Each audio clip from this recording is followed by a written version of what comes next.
Assalamualaikum warahmatullahi wabarakatuh. Nama Yulianti, NPM 1731080134, dosen pengampu Mustamira Sofa Salsabila SPSI MSI, mata kuliah pengantar Psikologi Islam. Di sini saya akan mereview jurnal internasional yang berjudul The Effectiveness of Generalized Anxiety Disorder Intervention melalui Islamic Psychotherapy, The Preliminary Study. Selanjutnya judul, Efektivitas Intervensi Gangguan Kecemasan Umum melalui Islamic Psychotherapy The Preliminary Study, penulis C. Haslina binti Abdullah, Zarina binti Zainan Abidin, Wan Syakira Meur Hisan, Rafizah Kekil, Wan Nurli Razali, dan Muhammad Zaid Muzin. Tahun terbit 2013. Selanjutnya latar belakang masalah. Generalized Anxiety Disorder dikategorikan sebagai neurosis psikiatri. Hingga saat ini belum ada faktor dominan yang teridentifikasi yang mempengaruhi terjadinya penyakit ini di kalangan mahasiswa.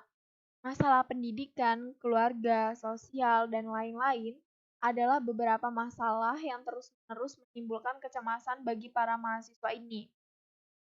Ini juga memberikan efek psikologis dan fisik yang negatif. Meskipun pengobatan dari barat berhasil menyembuhkan penyakit ini, namun hal ini memberikan efek samping yang negatif. Dari sudut pandang Islam, gangguan kecemasan dipandang sebagai penyakit spiritual. Tidak ada pengobatan khusus untuk menyembuhkan penyakit ini.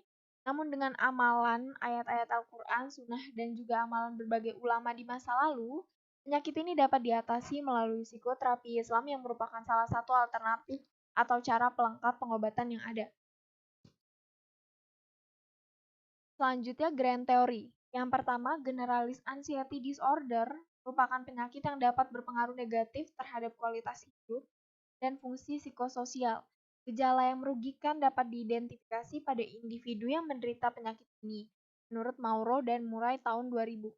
Menurut Weiser dan Rickles tahun 1996, pengobatan modern pada umumnya membantu penyembuhan penyakit, tetapi para pelajar dihadapkan pada beberapa risiko akibat asupan obat dalam jangka waktu yang sangat lama.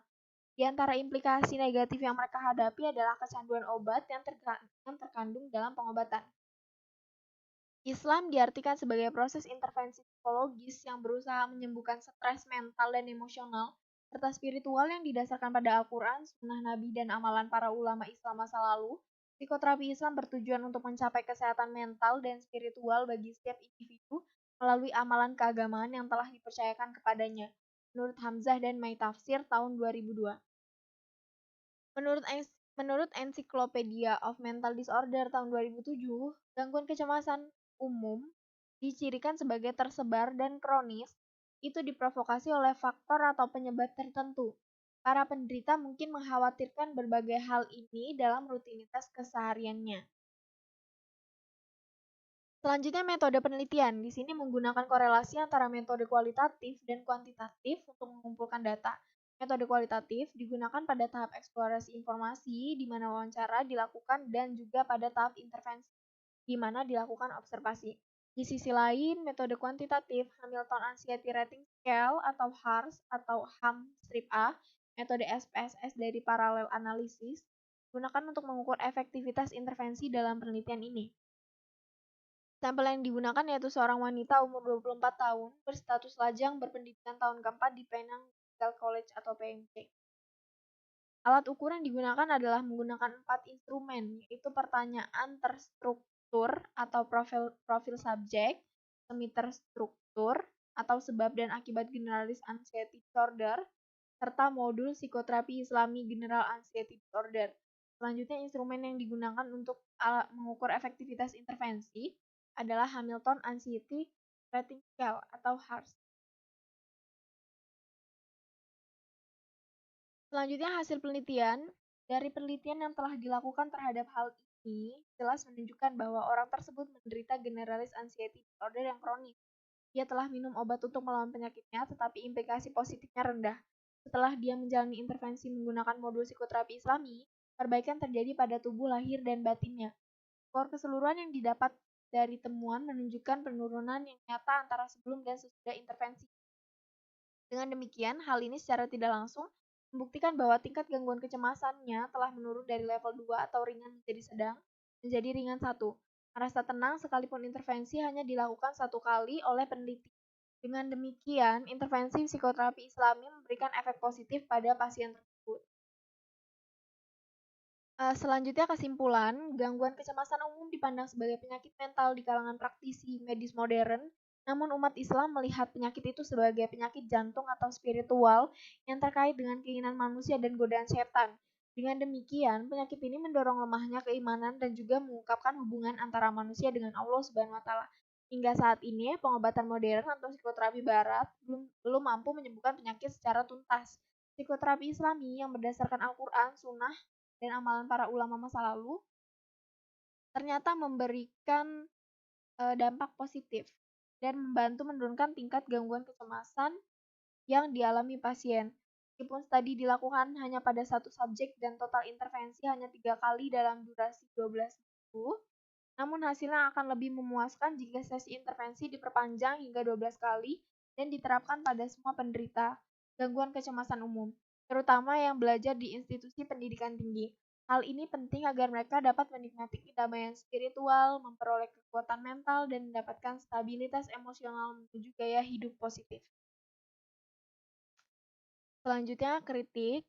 Teknik penulisan sudah cukup baik, penggunaan bahasa menggunakan bahasa baku, abstrak pada penelitian ini tidak memberikan ringkasan secara menyeluruh, pada poin diskusi atau pembahasan sudah cukup baik, diharapkan peneliti lebih dapat melakukan proses sistematis untuk dapat lebih mudah dalam memahami apa yang telah ditulis. Selanjutnya replikasi jurnal, judul kecemasan dan psikoterapi Islam. Latar belakang kecemasan merupakan perasaan yang tidak menyenangkan sebagai manifestasi dari berbagai perasaan emosi yang terjadi pada saat individu sedang mengalami tekanan perasaan atau frustasi dan pertentangan batin atau konflik. Di dalam Al-Quran, banyak ditemui ayat-ayat yang berhubungan dengan dinamika kejiwaan manusia yang secara teoretik dapat dijadikan dasar acuan psikoterapi untuk mengatasi kecemasan. Al-Quran menawarkan solusi bagi jiwa yang sedang cemas untuk mendapatkan ketenangan, baik melalui bacaan maupun tulisan yang diambil dari Al-Quran. Berbagai ayat Al-Quran juga banyak memuat tuntunan bagaimana menghadapi permasalahan hidup tanpa rasa cemas. Selanjutnya Grand Theory, menurut Soles 1999, meneliti tentang korelasi antara keseringan membaca Al-Quran dan penurunan kecemasan. Hasilnya menunjukkan bahwa orang yang sering membaca Al-Quran mengalami penurunan kecemasan. Ditinjau dari ilmu kedokteran terapi dengan menggunakan unsur doa, zikir setingkat lebih tinggi dari psikoterapi biasa. Hal ini dikarenakan ada unsur spiritual atau kerohanian atau keagamaan atau ketuhanan yang dapat membangkitkan harapan, rasa percaya diri, menurut Hawari 1997. James dalam Najati 1985 yang mengemukakan bahwa terapi terbaik bagi keresahan atau kecemasan ialah keimanan kepada Tuhan. Menurut Towles dalam Haryanto 2001, autosugesti adalah upaya untuk membimbing diri pribadi melalui proses pengulangan suatu rangkaian ucapan secara rahasia kepada dirinya sendiri yang menyatakan suatu keyakinan atau perbuatan. Autosugesti dalam diri individu akan meredakan kecemasan individu. Selanjutnya, metode penelitian ini menggunakan paradigma kualitatif. Pendekatan kualitatif digunakan karena berakar pada latar alami, menganalisis secara induktif, bersifat deskriptif, dan rancangan bersifat sementara. Sekian, terima kasih. Wassalamualaikum warahmatullahi wabarakatuh.